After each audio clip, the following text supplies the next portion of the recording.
Bueno, la extubación es, junto con la intubación, un periodo crítico en la anestesia general. Es un periodo de transición que se pasa de una situación controlada a una situación no controlada. La extubación ya en vía aérea difícil es una situación de alto riesgo para la vida, donde se puede ocasionar secuelas permanentes como hipoxia cerebral e incluso la muerte de los pacientes. No es infrecuente encontrar complicaciones en la extubación, y de hecho cuando se presentan pueden tener alta morbimortalidad. Es por esto que las sociedades de vía aérea difícil, desde 1998, donde inicialmente se comenzaron a interesar en el periodo de extubación, porque encontraron que un tercio de las situaciones adversas en vía aérea difícil eran en el periodo de la extubación. Entonces el grupo canadiense lo incluyó por primera vez. Posteriormente la ASA lo incluye en el 2003 y 2013, sin embargo no son extensos o explícitos en el manejo de la extubación, solo lo mencionan.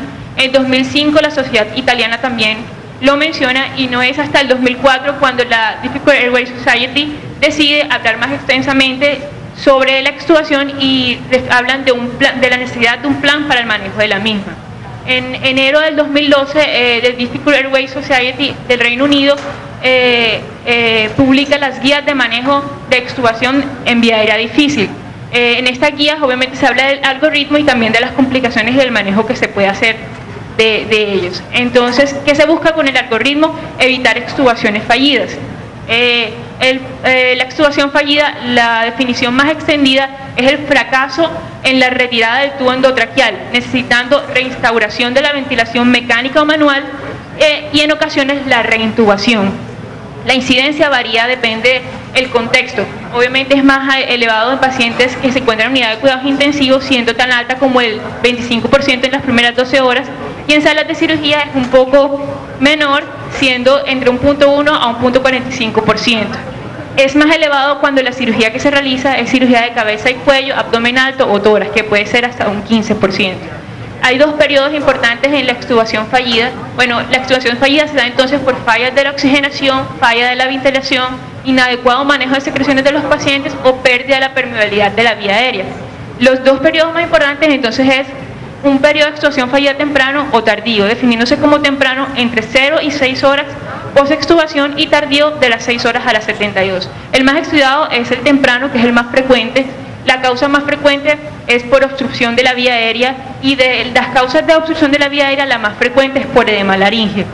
Además se encontraron en estudios llevados por el NAPFOR, que es un estudio que se hace en eventos adversos mayores en vía aérea difícil, que de 2.872.600 pacientes se encontraron 38 eventos en extubación. Esto quiere decir que la incidencia es de 0.02 en este estudio. Y de esos pacientes se encontró que habían unos grupos de riesgo. Entre los grupos de riesgo están los obesos, que ocupan el 46% de esos 38 eventos adversos, 34% asociados a pacientes con EPOC, 13% pacientes con SAOS. Y entre este estudio se definió que la mortalidad de ellos fue aproximadamente de un 5% y la morbilidad de 13%. Entonces los grupos de riesgo que decíamos son pacientes, por lo general son grupos que ya uno define como vía aérea difícil anticipada, los pacientes con obesos o con SAOS. De hecho, los pacientes obesos, el 71% de ellos tienen SAOS o síndrome de apnea hipopnea obstructiva del sueño. Ya en ellos sabemos que tienen dificultad para la ventilación con máscara, que son más probables de broncoaspirar, que son pacientes que tienen susceptibilidad a los medicamentos que producen depresión respiratoria, como los anestésicos y los opioides. Y además tienen el problema de los pacientes con SAOS, que es que tienen una desproporción en el esqueleto maxilofacial y el tejido blando de la vía aérea superior. Entonces esto obviamente va a ser los más propensos a extubaciones fallidas. Las obstétricas, que ya definimos que son de pacientes de vía aérea difícil, patologías de cabeza y cuello, sobre todo cuando han tenido radioterapia, ya que la radioterapia puede producir alteraciones en la movilidad cervical, y las cirugías maxilofaciales cervicales de vía aérea superior por la contigüidad con la vía aérea, que podría producir hematomas, sangrados y estimular los reflejos de la vía aérea, generando extubaciones fallidas.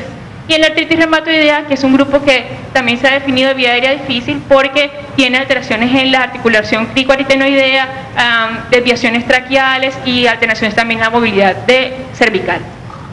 Entre los mecanismos que producen las fallas de la extubación están un desbalance, una desproporción en los reflejos, o sea, los reflejos tienen que estar equilibrados. Entonces, los reflejos exagerados pueden generar extubaciones fallidas, como por ejemplo tos fuerte y persistente, el laringoespasmo que conocemos que es el reflejo de aducción de las cuerdas vocales para protección de la vía aérea inferior, y este laringoespasmo, cuando hay una inspiración profunda, va a generar entonces lo que conocemos como edema pulmonar de presión negativa, que es una de las morbilidades de la extubación, que puede generar hasta un 40% de mortalidad. Los reflejos reducidos, entonces sabemos que los reflejos de vía aérea superior mantienen el tono y la permeabilidad de la vía aérea. Si están reducidos, entonces va a haber un colapso y obstrucción de esta, que es lo que sucede con los pacientes con SAOS y los obesos. Y los reflejos laringeos, si están disminuidos, van a producir broncoaspiración, porque ellos son los que protegen la vía aérea inferior o baja. Y los reflejos alterados, que son los que vemos cuando hay alteraciones paradójicas de las cuerdas vocales, que puede ser por aducción total o solo parálisis de una de ellas. Entonces el mecanismo sería, según la anatomía, obstrucciones faríngeas, obstrucciones laringeas. Las faríngeas, que son las que hablamos que eran relacionadas con SAOS por la desproporción tejido blando y tejido óseo, y además también pueden ser secundarias a una disminución del volumen tidal, porque el volumen tidal es lo que va a definir va a definir el tono de la faringe. Cuando hay inspiración, la tráquea desciende y va a producir el tono que tiene la faringe. En obstrucciones laringeas, lo que hablamos del laringoespasmo, y también obstrucciones por detritus, por sangrados, si la cirugía es en vía aérea superior.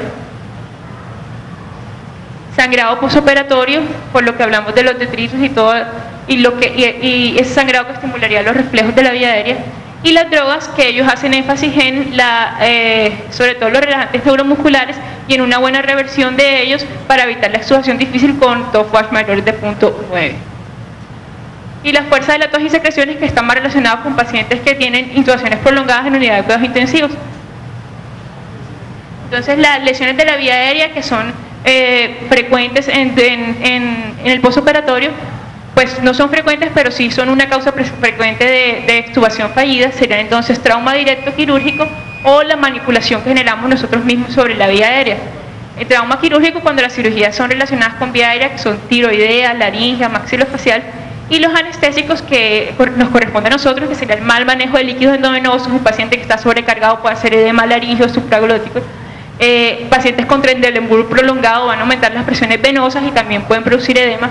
Y la anafilaxia, que también va a producir extravasación y va a producir edema.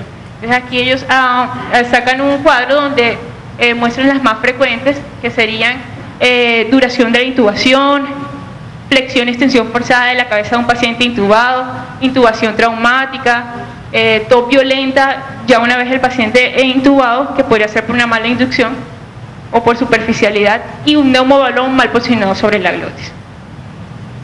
Bueno, ya en el manejo de la extubación, la clave que ellos recomiendan, las guías de la DAS, que he basado la charla en ellas, es primero tener una buena preparación y una buena planificación de la extubación. 2, una estrategia clara sobre el proceso de cómo se va a llevar la extubación. 3, siempre asegurar un suministro de oxígeno al paciente, o por lo menos si en algún momento no se suministra, que sea mínimo ese tiempo, y evitar la estimulación de los reflejos de vía aérea. Y 4, disponer siempre de un plan de ventilación y de reintubación en caso de requerirlo. La guía se basa en 4 pasos. El primer paso es planificar, el segundo paso es preparar, el tercer paso es la técnica de extubación, y el cuarto paso son los cuidados post-extubación. El primer paso entonces habla de planificar la extubación y dice que debe ser revisado desde el momento en que uno intuba al paciente, en el momento de la inducción, y luego revalorarse el momento que va a realizarse la extubación. Entonces, la primera pregunta que ellos dicen que se va a hacer uno es si el paciente tiene una vía aérea difícil o anticipada. Y luego, si hay algún cambio de esta vía aérea, si no fue anticipada durante el periodo quirúrgico, que es lo que decíamos, el manejo anestésico o los traumas generados por la cirugía. Y 2, si existen factores de riesgo generales, porque no solamente tenemos en cuenta la parte de la vía aérea, sino también si el paciente tiene alteraciones de hemodinámica, si tiene alteraciones ácido-base, hipohipertermia, alteraciones neuromusculares que van a producir posteriormente una extubación fallida. Entonces el paso 1 define entonces si la extubación va a ser riesgosa o no. Ellos definen extubación riesgosa como la extubación con riesgo de complicaciones en la que existen factores de riesgo de vía aérea que pueden ser: 1, previos a la inducción anticipada de pacientes obesos, con SABAS, con estómago lleno; 2, por deterioro perioperatorio, que hablábamos, anestésicos y quirúrgicos; y 3, un acceso restringido a la vía aérea secundario al manejo quirúrgico, si el paciente fue fijado, por ejemplo, en la cirugía de la movilidad cervical, aunque la vía aérea anticipada no era difícil, se puede generar alteración o dificultad para la reintubación. Entonces, step 1, el plan, factores de la vía aérea y factores generales. Este es el algoritmo general. La segunda parte, el segundo step, es prepararse. Entonces, la optimización de esos factores de vía aérea o esos factores generales que encontramos que tienen alteración, y va a definir en bajo riesgo los pacientes que están con ayuno, que no tienen vía aérea complicada o que no tienen factores generales alterados, y pacientes con riesgo de extubación fallida, que serían pacientes que no tenemos seguros si vamos a poder ventilar, pacientes oxigenar que potencialmente van a tener dificultad para la intubación, o pacientes que van a tener alteración de los factores generales hemodinámicos. Entonces, para la preparación ellos recomiendan guiarse de 3 pautas. 1, la valoración de la vía aérea. Ellos dicen que antes de la extubación siempre hay que valorar la vía aérea de forma directa o indirecta. Entonces, la vía aérea, ¿cómo la valorarían de forma directa? Con una laringoscopía directa o indirecta, y mirar y evidenciar si hay edema glótico, si hay alguna alteración en esa vía aérea superior, detritus, sangrado. Y lo otro es valorar la ventilación con mascarilla, o sea, si el paciente es posiblemente capaz, uno, de ventilarlo con máscara facial. La 2, valorar la laringe.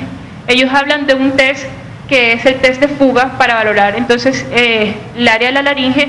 El test de fuga tiene una sensibilidad del 99% y tiene un valor predictivo positivo del 79% para valorar el calibre subglótico. Consiste en desinflar el manguito del tubo y hacer presión positiva. La idea es medir el volumen corriente que sale por el tubo, que debería disminuir a un 10 o un 20% porque debe haber fuga por los lados del tubo. Normalmente no tenemos medidor de volumen corriente, pero también se puede escuchar la fuga. Cuando se puede medir claramente el volumen corriente. Entonces, si el test es positivo, nos hablaría de que tenemos edema subglótico, y eso nos hace pensar que podemos tener una extubación fallida. Y 3, la vía aérea baja, que deberíamos definir, puede ser con rayos X de tórax si no contamos con él, los signos o síntomas de pacientes que tienen neumotórax, edema pulmonar, que tienen cualquier alteración de la vía aérea inferior. Siempre también, si entre nuestras posibilidades de rescate del paciente incluyen accesos en cuello, accesos subglóticos, perdón, deberemos hacer una evaluación del cuello del paciente. Entonces, este es el algoritmo básico. Lo que hablamos del plan, la preparación, definir si es bajo riesgo o alto riesgo, y aquí en el paso 3 se dividen los algoritmos, el de bajo riesgo y el de alto riesgo. Entonces, el momento de extubar, como se dividen los algoritmos, ellos hacen unas recomendaciones generales. Las recomendaciones es que cualquier técnica que uno decida hacer para extubación siempre debe asegurar la ininterrumpida administración de oxígeno al paciente y hacer ciertas pautas antes de extubar al paciente. Entre ellas están incrementar las reservas de oxígeno, o sea, ellos recomiendan preoxigenar siempre a los pacientes, así como uno lo hace en la inducción, hacer una preoxigenación a la extubación. 2, posición del paciente. Ellos recomiendan que aunque no hay definida una posición avalada clara para extubar a los pacientes, la recomendación es hacerlo semisentado. Aspiración, y lo recomiendan que sea bajo visión directa. El reclutamiento alveolar, ellos dicen que durante la anestesia general todos sabemos que hay altas posibilidades de atelectasias, y recomiendan entonces que se reclute el paciente antes de la extubación para mejorar esa parte de las atelectasias. Evitar que el paciente muerda el tubo, entonces recomiendan siempre poner dispositivos para evitarlo, puede ser gasas o puede ser lo que normalmente usamos, que es la cánula de Guedes. Bueno, este es el algoritmo de bajo riesgo. Entonces, el plan, la preparación, y en la preparación definir si uno va a hacer la extubación profundo o la extubación bien despierto. Solamente se puede decidir esto si el paciente es de bajo riesgo de extubación fallida. Entonces, ellos hablan de que la extubación de un paciente profundo es una extubación que debe hacerse por personal experimentado en ello y que es una técnica avanzada, y recomiendan que la extubación de cualquier paciente debería hacerse despierto. ¿Cómo se realiza esa extubación? Siempre preoxigenar, succión bajo visión directa mejor, insertar bloqueadores de la mordida, posicionar el paciente semisentado, antagonizar o hacer reversión neuromuscular si es necesaria, y hablan obviamente de un top watch mayor de 0.9, asegurar la ventilación adecuada, lo que conocemos todos, volúmenes corrientes mayores de 5 cc por kilogramo y presiones de la vía aérea mayores de menos 20. Minimizar los movimientos de la cabeza durante este periodo para no estimular los flows de vía aérea, y esperar hasta que el paciente esté bien despierto, que abra los ojos y obedezca órdenes. Una vez se vaya a extubar el paciente, recomiendan realizar porción positiva y sacar el tubo, y posteriormente siempre proveer al paciente de oxígeno al 100%.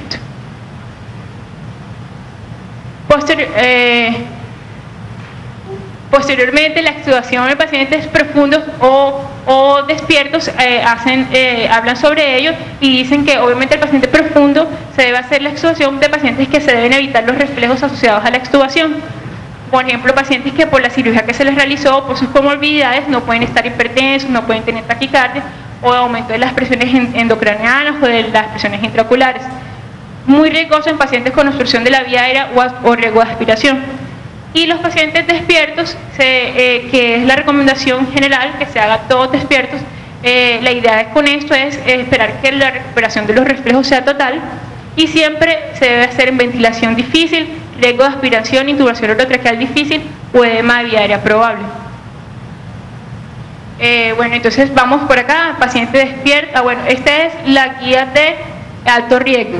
Ya terminamos con la de que no tienen riesgo de vía aérea difícil. Si ya tenemos a un paciente que tenemos alto riesgo de extubación fallida, se pregunta uno entonces si es seguro o no es seguro retirar el tubo endotraqueal.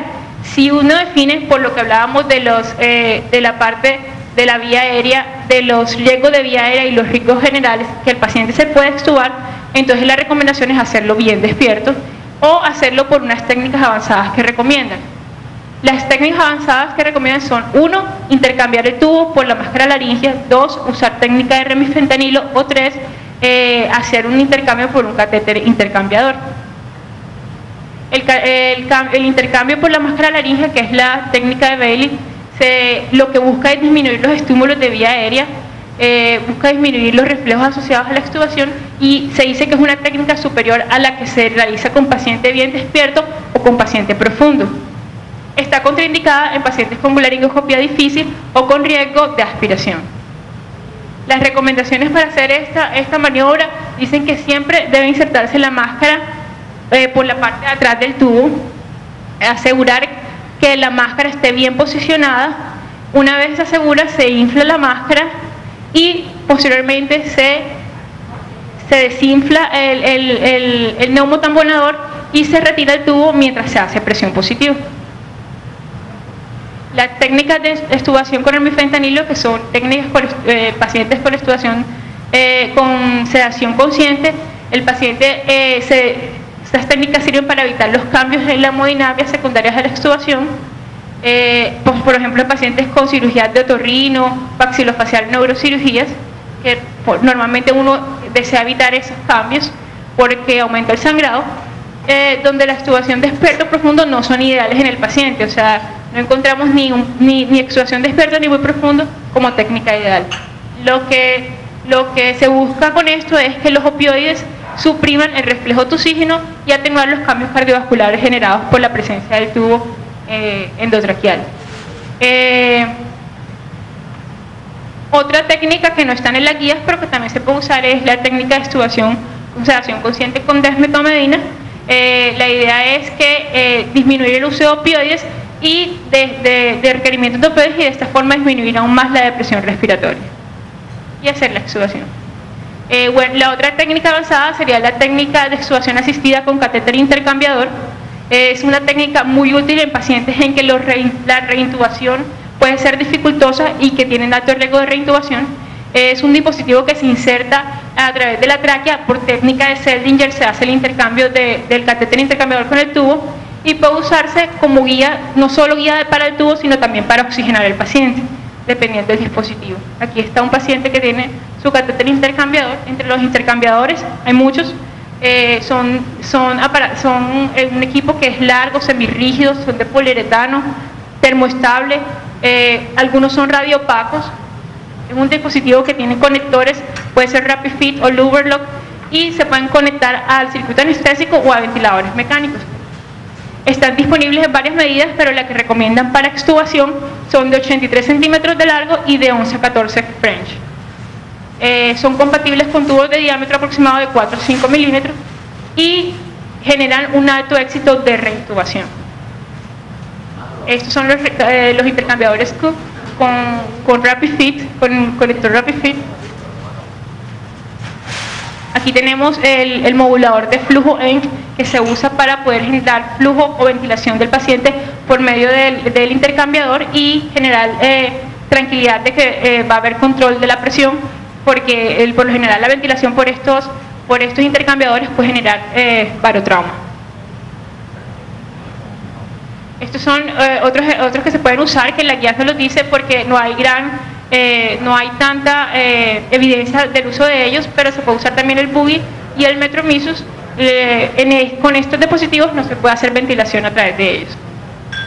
Entonces la reintubación con el catéter intercambiador, aquí vemos un procedimiento. La recomendación con ellos es que siempre se use un tubo más pequeño que el que tenía anteriormente el paciente, y si es más blando, mucho mejor.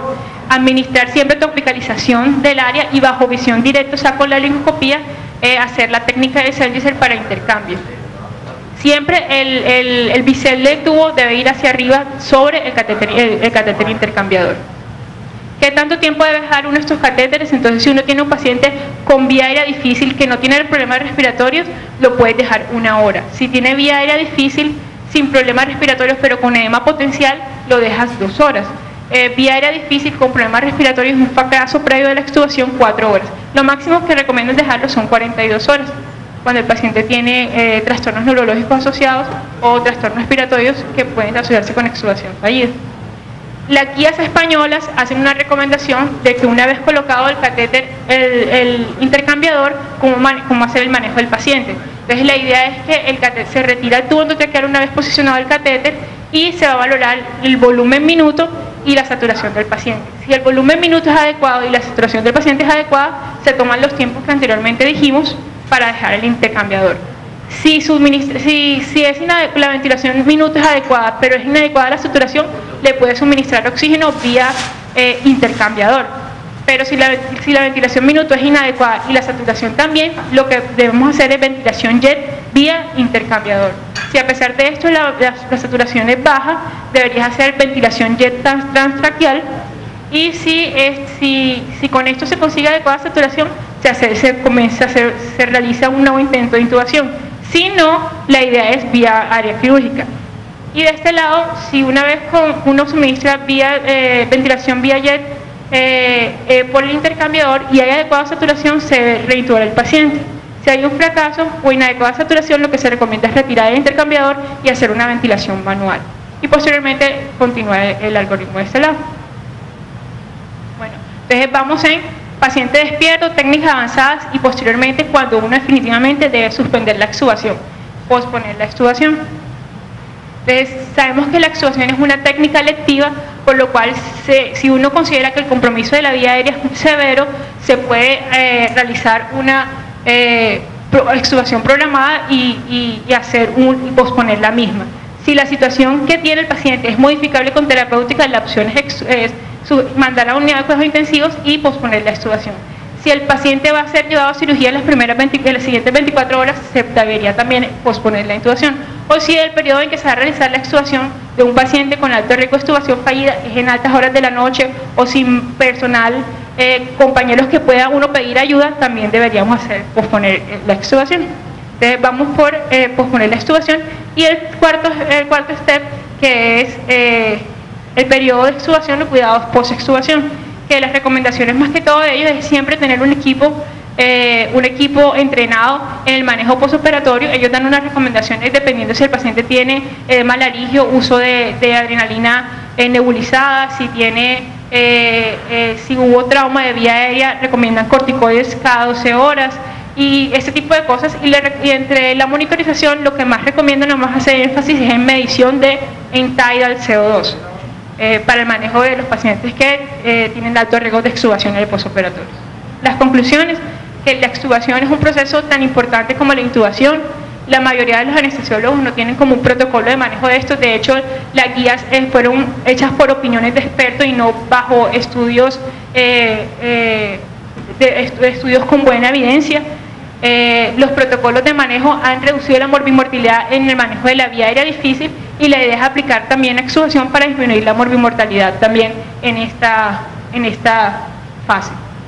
Aunque hay poca evidencia, las recomendaciones son claras. 1, siempre hacer la extubación del paciente bien despierto, o 2, utilizar extubación con remifentanilo, con máscara laringea, con intercambiador, en ciertos casos en que es preferible. Y 3, posponer la extubación si uno considera que esto es lo de elección.